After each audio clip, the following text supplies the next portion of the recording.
बंदों ने वृंदावन की उपमा दी है। मैं एक बात कहा करता हूं कि वृंदावन अचल भूमि नहीं है। अचल भूमि मतलब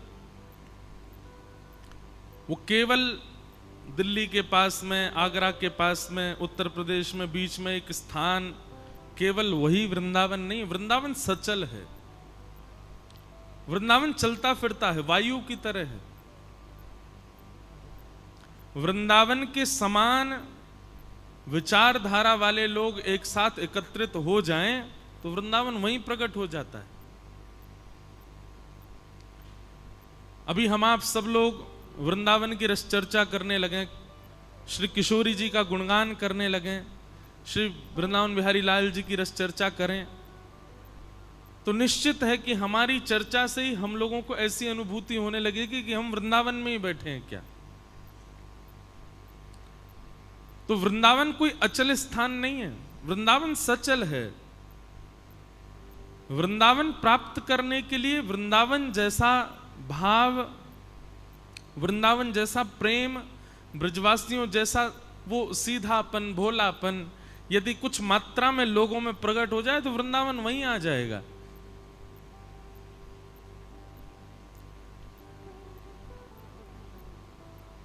निश्चित ही हमारे पंडरीनाथ भगवान के जो वैष्णव भक्त महाराष्ट्र के हुए, उनके चित्त में वैसा भाव, वैसा प्रेम ब्रजवासियों जैसा देखा होगा ठाकुर जी ने। इसीलिए पंढरपुर को वृंदावन की उपमा दे दी गई, चंद्रभागा जी को यमुना जी की उपमा दे दी गई, गोपालपुर गांव को गोवर्धन नाथ जी की उपमा दे दी गई।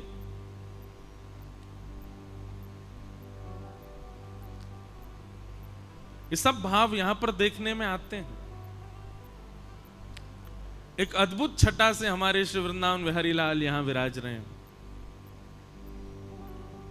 ऐसा ये दक्षिण का वृंदावन पंढरपुर, उसको हम बारंबार प्रणाम करते हैं, वंदन करते हैं।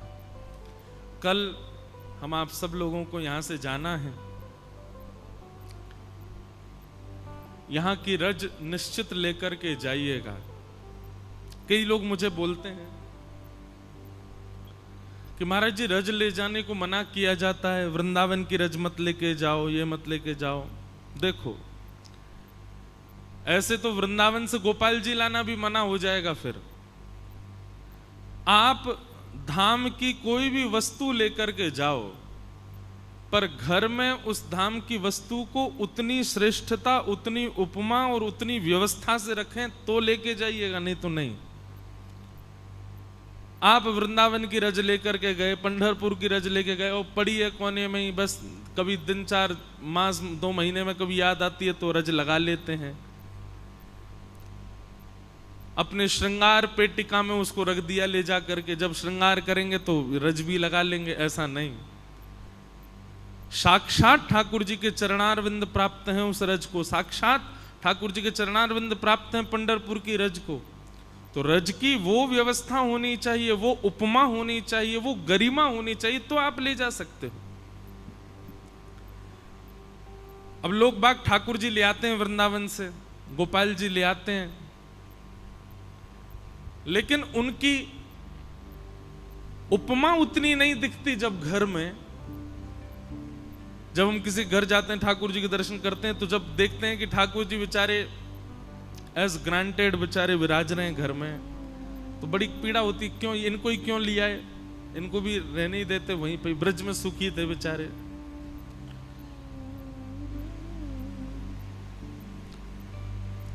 रज लाने को मना है, इसका मतलब वृंदावन की हर वस्तु को ले जाना मना है। कब? जब आप उस भाव में नहीं हो और उस वस्तु को ले जाओ।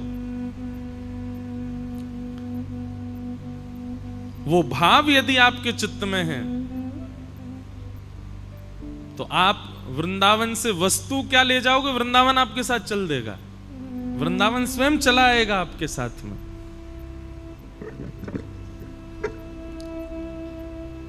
वृंदावन सामान्य नहीं है, वृंदावन साधारण नहीं है। ये जो हम पद गाते हैं ना, ये आपको उत्साहित करने के लिए, नचाने के लिए या करताल बजाने के लिए नहीं गाते। श्यामा हृदय कमल सो प्रगटो, श्याम हृदय को भाए, इसके पीछे तर्क है, इसके पीछे भाव है। किशोरी जी ने ठाकुर जी से वचन मांगा है, यदि हमको पृथ्वी पर आपको लेके जाना है लीला के लिए तो 3 स्थान साथ लेके जाने पड़ेंगे गोलोक धाम से। यत्र वृंदावनम नास्ति यत्र नो यमुना नदी यत्र गोवर्धनम नास्ति तत्र नो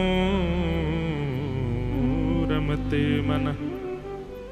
किशोरी जी कह रही हैं, हे श्याम सुंदर, आप लीला में हमको लेकर के जाना चाहते हो तो उसके लिए आपको गोलोक धाम से 3 भाव लेके जाने पड़ेंगे साथ में, वृंदावन, यमुना जी और श्री गोवर्धन। यदि ये 3 आपके साथ नहीं चल सकते तो क्षमा करें, आप अकेले लीला करके आओ, हम भी नहीं जाएंगे आपके साथ। तब गोलोक धाम से इन तीनों को लाया गया। और तो गोलोक धाम में ये कहां से आए? गोलोक धाम में वृंदावन कहां से आया? किशोरी जी ने स्वयं बनाया वृंदावन को। किशोरी जी ने स्वयं निर्माण किया है वृंदावन का। और वृंदावन का निर्माण, एक एक कण वृंदावन का किशोरी जी ने अपने हाथों से रखा है। तो श्यामा हृदय कमल सो प्रगटो, किशोरी जी के हृदय से प्रकट हुआ, इसलिए श्याम हृदय को भाए, ठाकुर जी को भा गया। ठाकुर जी को भा गया। अच्छा, एक बात मन में आ रही है,